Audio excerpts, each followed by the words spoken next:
Bonjour à tous et bienvenue sur la chaîne Aventure Crypto. Aujourd'hui, on est avec Thibaut de Éternel Étudiant pour parler d'un sujet qui est un peu, voilà, pas forcément directement lié au monde des crypto-monnaies, mais on va peut-être vite y retourner. Et c'est tout simplement les microtransactions. Parce que moi, c'est une évolution qui m'inquiète un peu à titre personnel. Et c'est, bon, jusqu'à présent, c'est vrai que sur toute la partie en ligne de notre vie, on va dire, sur tous les logiciels qu'on utilise, les applications, peut-être ceux qui sont gamers, voilà, qui jouent, les microtransactions, c'est quelque chose qui est pas mal développé, sur lequel voilà, les studios de développement insistent pas mal. Et il y a de plus en plus d'entreprises au final qui basent leur business model et une grosse partie de leurs revenus au final sur sur ces microtransactions, c'est-à-dire le fait voilà de faire payer un service principal, mais par exemple un jeu ou une application, voilà un coût d'entrée voilà pour installer l'application et avec un coût pas forcément très élevé. Et après vraiment le gros du revenu est fait sur voilà des petits paiements mensuels, 2, 3, 4 euros, même peut-être moins, et pour pouvoir utiliser quelques services ou pour pouvoir avoir des petites options en plus qui sont pas comprises directement dans le prix d'achat.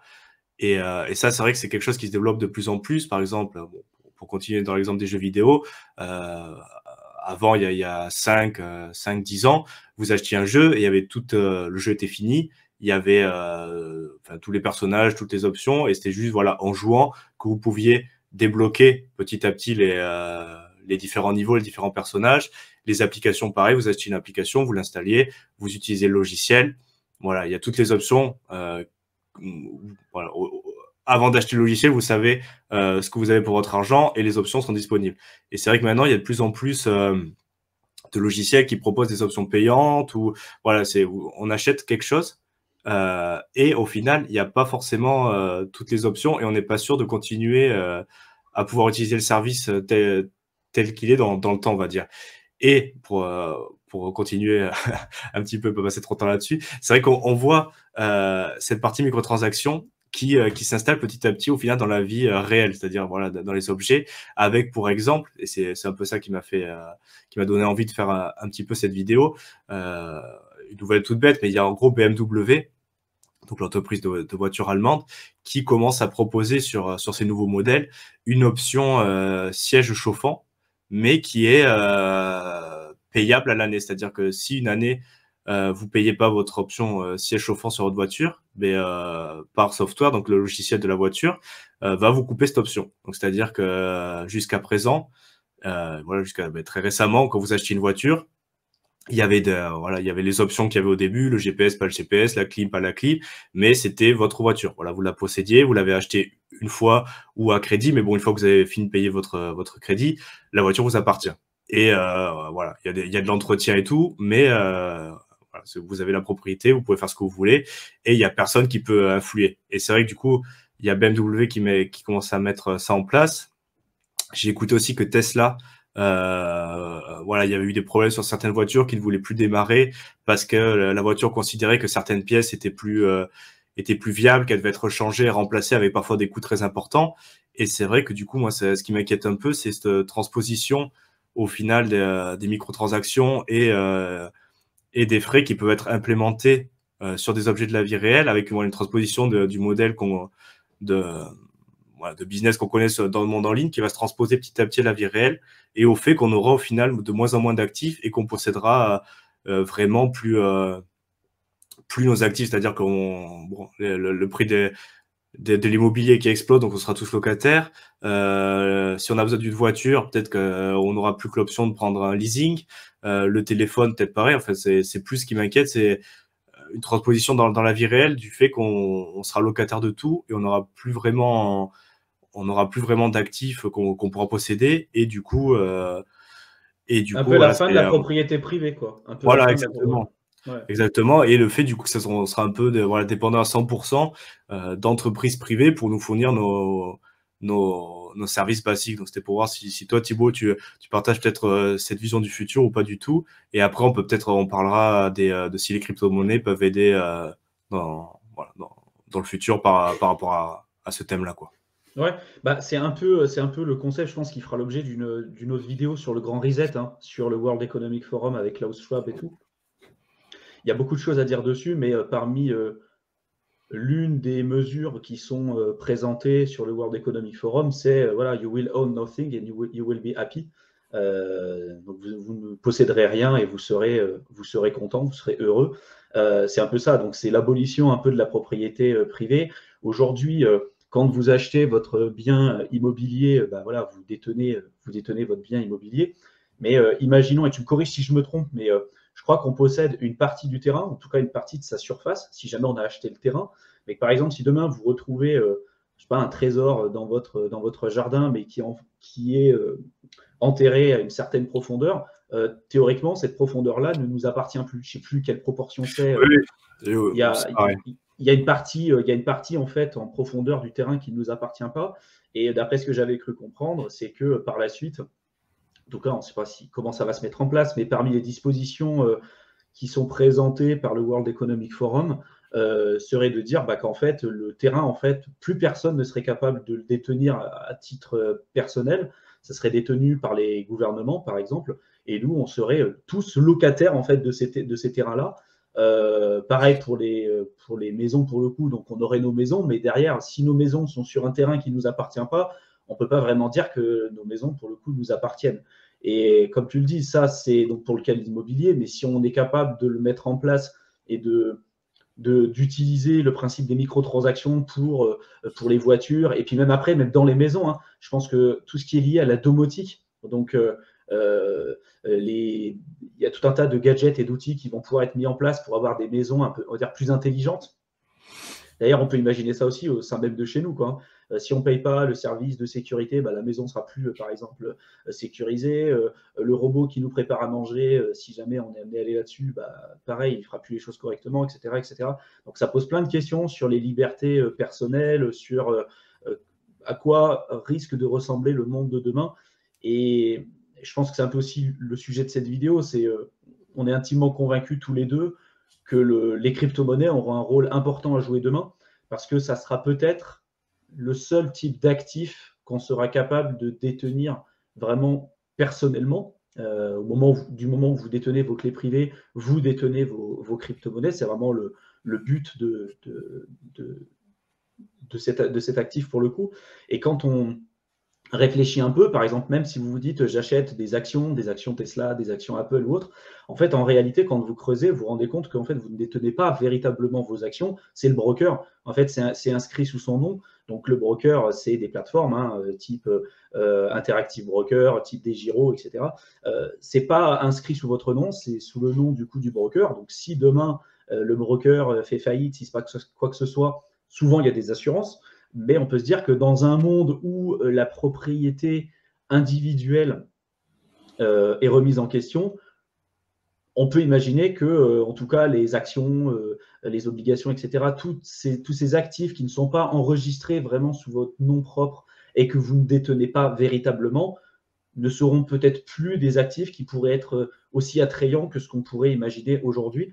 Et voilà, on pourrait débattre pendant des heures dessus, mais ce qui est certain, en tout cas pour nous, c'est que le marché des crypto-monnaies a cette propriété pure et simple qui est d'éliminer les intermédiaires et de détenir véritablement ces actifs en son nom propre. Alors, ça ne va pas être inscrit sous notre nom, mais on va vraiment les détenir à partir du moment où on a notre clé privée. Et donc peut-être que dans un monde tel que celui qu'on vient de décrire, les seuls actifs qu'on pourrait être en mesure de véritablement détenir seront peut-être les crypto-monnaies, quoi. Tout à fait. Après, c'est vrai qu'on fera sûrement une autre vidéo là-dessus concrètement, mais il y a vraiment une partie de l'élite mondiale qui essaie vraiment de push ce schéma narratif et qui voit tout l'intérêt d'amener vers un monde comme ça. Alors, bien évidemment, c'est dystopique. Bien évidemment, on n'a pas envie que ça se concrétise, mais c'est une possibilité et les évolutions récentes nous montrent que on va un petit peu dans ce sens-là. Donc, je partage tout à fait ton point de vue et c'est bien que tu aies cité aussi l'exemple des actions parce que je voulais en parler et c'est vrai que à titre personnel pour un investisseur privé, 95% des gens, je pense, passent par une plateforme de courtage, enfin de broker en anglais, qui va s'occuper d'acheter les titres et de les détenir en son nom. Mais c'est vrai que même eux, des fois, ils sont pas propriétaires des titres en propre, parce qu'après, au niveau des actions, il y a des produits synthétiques, il y a des dérivés d'actions, et c'est vrai que du coup, même eux, des fois, ils sont pas propriétaires du titre réel, et ça peut être qu'ils l'ont acheté sur une autre place de marché avec des produits dérivés, où l'entreprise émet ses actions, avec des produits, bon, il y a une autre entreprise qui fait des produits dérivés, le broker passe par notre broker qui achète ses dérivés, et du coup, même la plateforme en elle-même ne détient pas ses actifs. Alors nous, bien sûr, voilà, quand on se connecte sur le compte, quand tout va bien, on a ses actifs, c'est à notre nom, mais on est dépendant, voilà, de l'entreprise. Si jamais il se passe quoi que ce soit, voilà. Et puis il y a une interconnexion qui est énorme aujourd'hui avec tous les agents financiers, et puis même toutes les économies du monde. Il n'y a qu'à voir ce qui s'est passé avec la crise des subprimes en 2008. À la base, c'était parti des États-Unis, mais toutes les banques du monde après ont commencé à se racheter les titres les uns avec les autres. Les agences de notation ont noté ces titres-là qui étaient vraiment de la pure merde, mais les notaient triple A, donc sans aucun problème. La meilleure notation possible. Du coup, les banques, les fonds d'investissement privés ont commencé à en acheter. Donc, ça s'est disséminé un peu de partout dans le monde. Et quand ça s'est révélé être des très, très mauvais placements et de la grosse merde pour le coup, les gens ont commencé à paniquer. Et là, après, on a vu vraiment tout un château de cartes s'écrouler du jour au lendemain. Et ça prouve aussi vraiment cette interconnexion qui existe entre les économies, que dès qu'il y en a un gros agent qu'on dit too big to fail qui fait un peu n'importe quoi, derrière, ça a des vraies retombées sur l'intégralité de l'économie. Même si un événement qui peut être effectué dans un pays, par exemple aux États-Unis, ça peut toucher l'Europe, ça peut toucher la Chine, ça peut toucher la Russie, ça peut toucher vraiment beaucoup de pays différents. Et je pense que dans ce scénario-là, le fait d'avoir un actif sur lequel il n'y a pas de risque de contrepartie, qui est le cas par exemple pour le coup du Bitcoin. On détient du Bitcoin, c'est comme si aujourd'hui vous avez de l'or en physique, il n'y a pas de risque de contrepartie. Ce n'est pas la dette liée à quelqu'un d'autre. Aujourd'hui, on sait que l'argent dette, on pourrait en parler pendant des heures, mais il y a tellement aujourd'hui beaucoup plus de dettes que ce qu'il n'y a d'actifs vraiment pour pouvoir baquer tout ça, qu'on est toujours obligé de créer toujours plus de dettes pour pouvoir financer notre déficit et le niveau de vie qu'on a aujourd'hui. On sait qu'à un moment donné, ça va s'arrêter. Mais dans ce monde-là où on a toujours une contrepartie quelque part. On a un immobilier, mais cet immobilier-là, si on ne rembourse pas le prêt, c'est la banque qui récupère le bien. Ou si le locataire ne paye pas, ça pose un problème. Les obligations, c'est le broker. Enfin, les actions, les obligations, c'est le broker qui va le détenir. Et comme tu dis des fois, avec des produits synthétiques, c'est pas vraiment le cas. Ça se trouve, il ne va même pas le détenir. Donc, dans le cas d'un problème globalisé, ça peut poser souci, et les seuls actifs aujourd'hui qu'on peut véritablement détenir sans risque de contrepartie, parce que derrière, il n'y a pas une dette en face, pour moi, il y a les métaux précieux en physique qu'on peut détenir, comme le cas par exemple de l'or ou de l'argent. Il y a les crypto-monnaies. Le problème qu'on a avec les métaux précieux, c'est que c'est en physique, et historiquement parlant, si on revient de ce qui s'est passé aux États-Unis, il y a eu un moment donné où ça a été rendu illégal de détenir par les particuliers de l'or. Donc on n'est pas à l'abri aussi que ça revienne, ce genre de disposition. Mais pour l'instant, le moyen le plus simple aujourd'hui pour détenir ces actifs, je le vois vraiment comme celui des crypto-monnaies, parce que du moment où on a nos 24 mots, on peut changer de pays, on peut vraiment bouger. Alors derrière, avec des métaux précieux en physique, il est beaucoup plus compliqué de passer les frontières ou autre chose, quoi. Oui, après, c'est vrai que moi, je te rejoins tout à fait sur le cas d'un scénario un peu plus grave. Mais après, juste, voilà, vers le monde dans lequel on se dirige, on rentre petit à petit. Voilà, c'est vrai que c'est pas forcément facile à entendre. Moi, j'ai beaucoup de problèmes quand j'évoque le sujet autour de moi avec des gens qui sont pas forcément très formés là-dessus, ou qui ont pas forcément beaucoup de données. Et voilà, c'est qu'il y aura de moins en moins de certitudes sur certaines choses. Dans le monde un peu d'avant, c'était oui, ça c'est comme ça bougera jamais, ça c'est comme ça c'est comme ça. Si tu investis là-dedans, t'es sûr, voilà, sur le long terme et tout. Et moi, je vois que ça va être un peu remis en question avec, voilà, au niveau environnemental, au niveau financier, au niveau des États. Il y a beaucoup de choses qu'on pensait impossibles et totalement improbables. Voilà, avec la crise du Covid, on a tous eu plein d'exemples et avec voilà ce qui s'ensuit, des choses qu'on pensait impossibles qui sont concrétisées. Et au final, voilà, moi, en prenant un peu de recul, on se dit oui, d'accord. Enfin, bon, on n'a jamais pensé que le gouvernement pouvait nous forcer à rester chez nous, voilà, avec les policiers dans la rue pour contrôler. Bon, voilà, ça c'est acté, c'est possible. Voilà, au Canada, avec la grève des truckers, où c'est passé aussi plein de choses. Et c'est vrai que tous les gouvernements du monde ont montré que en cas de problème ou en cas de nécessité, ils pouvaient mettre des choses en place très rapidement. Voilà, avec des mesures parfois extrêmes, voilà, pour certains qui avaient des business physiques considérés non essentiels, par exemple, empêcher directement, voilà, les gens d'ouvrir et de pouvoir avoir leur source de revenus. Voilà, c'est des choses qui, a encore 3-4 ans, ça aurait paru complètement fou à la plupart des gens. Et au final, on se rend compte, ah, ça a pu se passer, ça a pu se passer. Et donc, du coup, on ne sait pas vraiment ce qui peut se passer parce que maintenant qu'il y a cette notion de nécessité qui met sur la table, au final, ça peut être utilisé pour un peu tout et n'importe quoi. Mais on nécessite d'aller taxer les gens qui gagnent plus de temps parce que voilà, pour nécessité nationale, pour couvrir la dette, pour justifier ou supporter telle dépense que le gouvernement a décidé essentielle. On va mettre en place telle ou telle mesure et qui va venir impacter peut-être des classes d'actifs, des retraites, des salaires, des choses qui jusqu'à présent on pensait intouchables et immuables. Voilà, ça peut être moi ce que je vois, c'est que ça peut être mis en cause un peu du jour au lendemain. Par exemple, l'immobilier. Voilà, là on parle d'augmentation des taxes foncières pour 2022, 2023. On peut peut-être remettre le côté propriété privée. Peut-être qu'on peut dire, ben maintenant, comme ça se fait dans certains pays et même il me semble en France, voilà, des droits de propriété pour 100 ans, pour 150 ans, mais voilà, qui peuvent être mis en cause sur les voitures. Enfin, voilà, c'est dans tout le type d'investissement et aussi dans les actifs, dans les choses qu'on peut posséder dans sa vie, il peut y avoir des grosses remises en cause. Et c'est vrai que la crypto, alors bon, on n'a aucune assurance, on ne sait pas ce que ça donnera dans 5-10 ans, même si bien sûr, bon, nous, on est plutôt voilà, dans de bonnes dispositions et on croit plutôt que ça va fonctionner. Mais c'est vrai que c'est le côté valeur, voilà, d'avoir son actif qu'on possède à soi et le côté décentralisé et technologique qui rend beaucoup plus difficile d'intervenir là-dessus parce que bon, il y en a qui ont essayé, qui sont vite cassés les dents.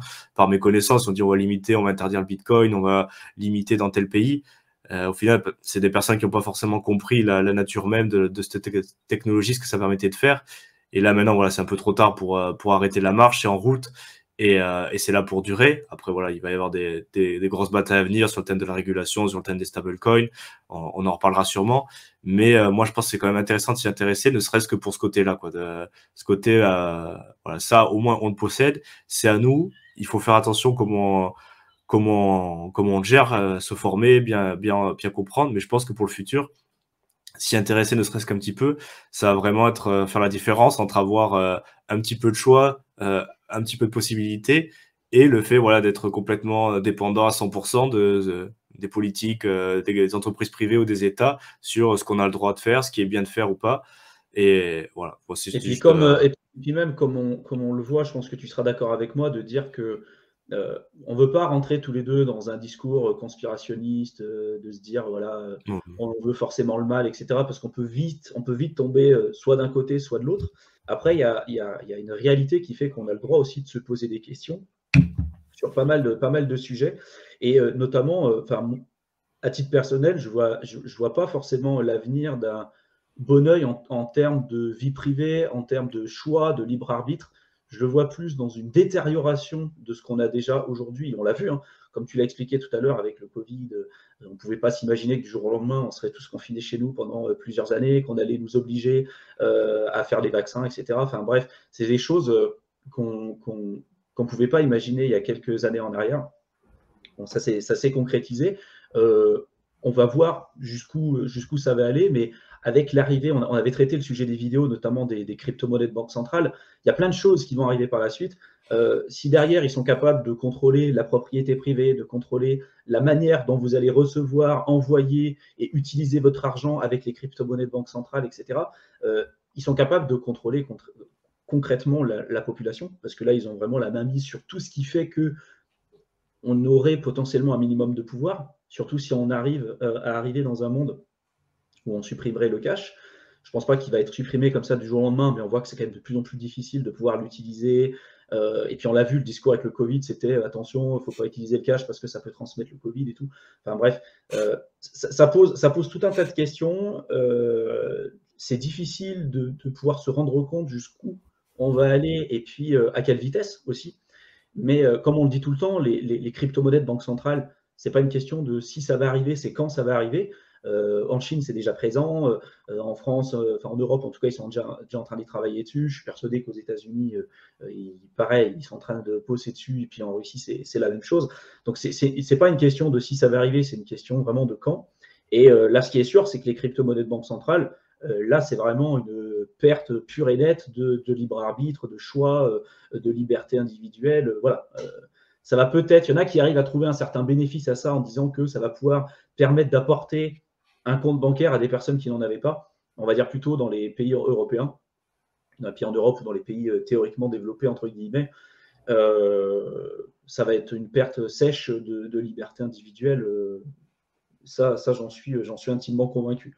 Et je suis intimement convaincu aussi que, comme on le dit depuis le début, que les crypto-monnaies, les vraies crypto-monnaies pour le coup, parce que les gens qui ne connaissent pas trop ça, ils vont dire les crypto-monnaies de banque centrale, c'est des crypto-monnaies. Ce qu'on appelle crypto-monnaie, c'est ce qu'a dit Théo. C'est vraiment les actifs qui vont vous permettre d'avoir une résistance à la censure, d'avoir une décentralisation, pas de risque lié aux intermédiaires, etc., etc. Toutes les valeurs qui font qu'aujourd'hui, le Bitcoin, par exemple, est intéressant et que les crypto-monnaies de banque centrale ne le sont pas. Vous voyez, voilà. Donc, à voir après où est-ce que ça va aller, mais je pense que ceux qui ne s'intéresseront pas à ces thématiques assez rapidement, malheureusement, risquent d'avoir des mauvaises surprises par la suite, quoi. Oui, tout à fait. Après, moi, voilà, l'idée, c'est pas d'être pessimiste, complotiste, voilà, parce qu'il y en a C'est clair. aussi, on peut vite tomber dans ce travers-là, mais c'est vrai que moi, je vois plus voilà, je pense qu'il y a très peu de gens actuellement, même sans s'intéresser à tous ces thèmes-là qu'on traite, qui peuvent se dire sereinement, ben moi, j'envisage l'avenir, il y aura pas de souci, tout va aller très bien, je vois plutôt la vie, voilà, ça un long fleuve tranquille, voilà, il va rien se passer de majeur. Je pense que là, il y a plus personne qui est capable. Voilà, enfin, le Covid, on a connu la canicule cet été, donc on se rend compte aussi, bon, il y a tout le côté économique, le côté voilà vie privée, travail, mais il y a aussi le côté environnemental qui va venir jouer, avec des bouleversements majeurs et avec un peu le cours des choses et des nouvelles qui arrivent. Au final, voilà, moi sur le court et moyen terme, je vois plus continuer la partie un peu moins bien dégradation. Après, dans le futur, voilà, historiquement, il y a toujours eu du mieux, donc on ne sait pas dans 20, 30, 40 ans si il y a des avancées technologiques qui sont en cours, qui sont intéressantes, qui feront peut-être que voilà, il y aura un retournement de tendance un peu, mais c'est vrai que là, il y a plus une accumulation de mauvaises nouvelles et de tendance vers du moins bien que vers du mieux. Et moi, je pense tous les deux, on voit plus la crypto. Là encore, il n'y a aucune garantie, on ne sait pas ce que ça donnera dans 10, 20, 30 ans, mais actuellement, on voit plus comme un peu une bouée de sauvetage où tu dis, ah ben ça, au moins, c'est une bonne nouvelle, quoi. Comme tu l'as dit, les vrais cryptos, quand on parle de crypto-monnaies sur cette chaîne, et en général, c'est voilà, des crypto-monnaies décentralisées qui respectent un minimum la vie privée, voilà, Bitcoin, Ethereum, voilà, ce genre de crypto-monnaies-là.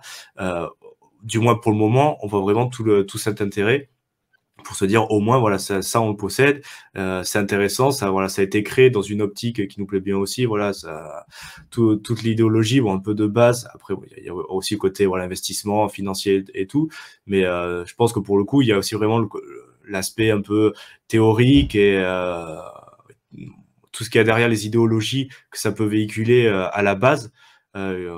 Pour moi, c'est aussi quelque chose de présent. Après, forcément, il y a l'aspect financier. On est tous là pour prendre un petit billet. Pour gagner de l'argent. Il y a pas de problème. Et voilà, on va pas se mentir. Mais c'est vrai qu'en prenant un peu plus de recul et en voyant les évolutions, il y a quand même cette idée idéologique derrière qui fait que c'est intéressant de s'y intéresser. Et voilà, c'était pas forcément passer plus Et de... toujours se poser la question de tiens, c'est quoi le scénario, on va dire, le plus probable, ou même après. Moi, je suis plutôt dans l'optique, et je pense que toi, tu es pareil, de préparer le pire, de se préparer au pire des scénarios et de se dire tiens, s'il arrive ça, au moins, j'ai quand même préparé plus ou moins les choses. Et si jamais ça n'arrive pas, bah, tant mieux, ça sera toujours plus intéressant que de se dire bah tiens, j'espère le meilleur, et puis si au final ça n'arrive pas, bah, on se retrouve un peu le bec dans l'eau, quoi. C'est comme tous ceux qui dépendent aujourd'hui malheureusement que d'une seule source de revenus, qui pensent qu'ils sont indispensables dans leur job salarié et qui augmentent drastiquement leur niveau de vie, voire qui ont un niveau de vie supérieur avec les revenus qu'ils gagnent. Demain, bah, ça arrive à des millions de personnes autour du monde, personne n'est irremplaçable, vous perdez votre travail salarié. Bah voilà, qu'est-ce que vous faites quoi nous, on s'est toujours plus ou moins préparé à ça. C'est pour ça qu'on a toujours gardé un niveau de vie qui était le plus faible possible, de faire attention à la manière dont on utilise notre argent, de la manière dont on va allouer notre capital, etc. Non pas, encore une fois, pour tomber dans des travers conspirationnistes ou de se dire forcément ça va être un monde dystopique. On n'est pas là-dessus, mais voilà, toujours dans une optique de s'interroger, de se dire tiens, ça, qu'est-ce que ça veut dire et si jamais il se passe ça, qu'est-ce que je pourrais faire? Plutôt que de faire un peu la politique de l'autruche, de se mettre la tête dans le sol quoi, et de ne pas vouloir observer ce qui est en train de se passer autour de nous et qui, je trouve, aujourd'hui, pose question quand même. Tout à fait. Du coup, voilà, pour finir un petit peu cette vidéo, si ça vous intéresse d'avoir plus de contenu et de continuer à voir ce qu'on a à partager. Moi, sur cette chaîne, j'essaie de partager mes découvertes, ce que j'apprends dans le domaine des crypto-monnaies, mais voilà, comme ça peut être ce sujet des choses un peu transversales, vous pouvez vous abonner. Et après, si vous vous intéressez à l'investissement et au business en général, peut-être Thibaut, tu veux présenter ce que tu fais toi de ton côté? Oui, bah, j'ai une chaîne YouTube qui s'appelle Éternel étudiant, donc pour tous ceux qui s'intéressent aux thématiques liées aux finances personnelles, indépendance, liberté financière, business en ligne, etc. Voilà, n'hésitez pas à rejoindre la chaîne, je publie énormément de contenu là-dessus. Très bien. Du coup, on vous laisse et on vous retrouve dans une prochaine vidéo. Merci, au Salut à revoir. tous.